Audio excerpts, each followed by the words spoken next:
अजूनपर्यंत ज्या विद्यार्थ्यांचे हॉल तिकीट डाउनलोड झालेले नाही आहे, कारण एक्झाम सुरू होणार आहे, तर MST CET मधून PCB PCM ग्रुपचे हॉल तिकीट सर्वांचे डाउनलोड झालेले आहे, तरी पण काही विद्यार्थ्यांचे डाउनलोड होत नाही, त्यांचे अजूनसुद्धा कमेंट्स येत आहे।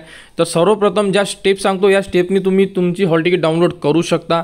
तर सर्वप्रथम तुम्हाला कॅन्डिडेट रजिस्ट्रेशनला क्लिक करून लॉग इन करायचं आहे, ज्या ईमेल ID आणि पासवर्डने तुम्ही अर्ज केलेला आहे। तर साइन इनमध्ये ज्या ID आणि पासवर्डने तुम्ही लॉग इन केलेला आहे, जी ईमेल ID यूज केली आहे त्या ईमेल ID टाका, पासवर्ड टाका आणि साइन इनला क्लिक करा।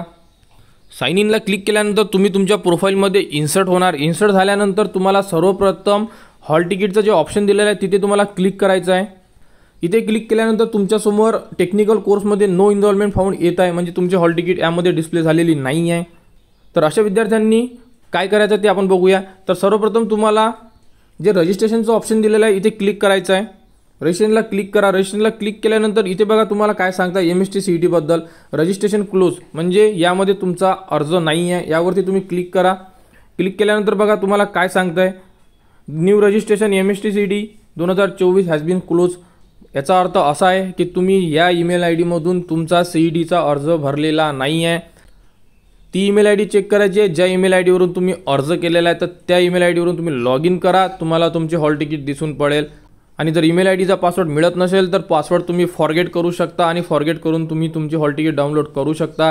हे एका विद्यार्थ्यासाठी झालेलं आहे। आणि सेकंड, ज्या विद्यार्थ्यांमध्ये हॉल तिकीटमध्ये सुद्धा नो इनरोलमेंट फाउंड येत आहेत त्यांना सुद्धा रजिस्ट्रेशनला क्लिक करायचं आहे। यामध्ये त्यांना जे रजिस्ट्रेशनचं ऑप्शन दिलेलं आहे त्यांना परत इथे क्लिक करायचं आहे। इथे क्लिक केल्यानंतर तुम्हाला तुमचा जो भरलेला फॉर्म आहे हा पूर्ण दिसून पडेल। इथे तो फॉर्म तुम्हाला पूर्ण चेक करना आहे। त्यामध्ये तुम्ही PCM PCB कोणता फॉर्म भरलेला आहे हे सुद्धा तुम्हाला चेक करावं लागेल। यामध्ये जर तुम्हाला तुमचा पूर्ण फॉर्म दिसत असेल तर तुम्हाला हे प्रोफाईल जे आहे हे लॉग आउट करायचं आहे। लॉग आउट करून तुम्हाला परत लॉग इन करायचं। परत लॉग इन केल्यानंतर तुम्हाला सुद्धा तुमची हॉल तिकीट दिसून पडेल।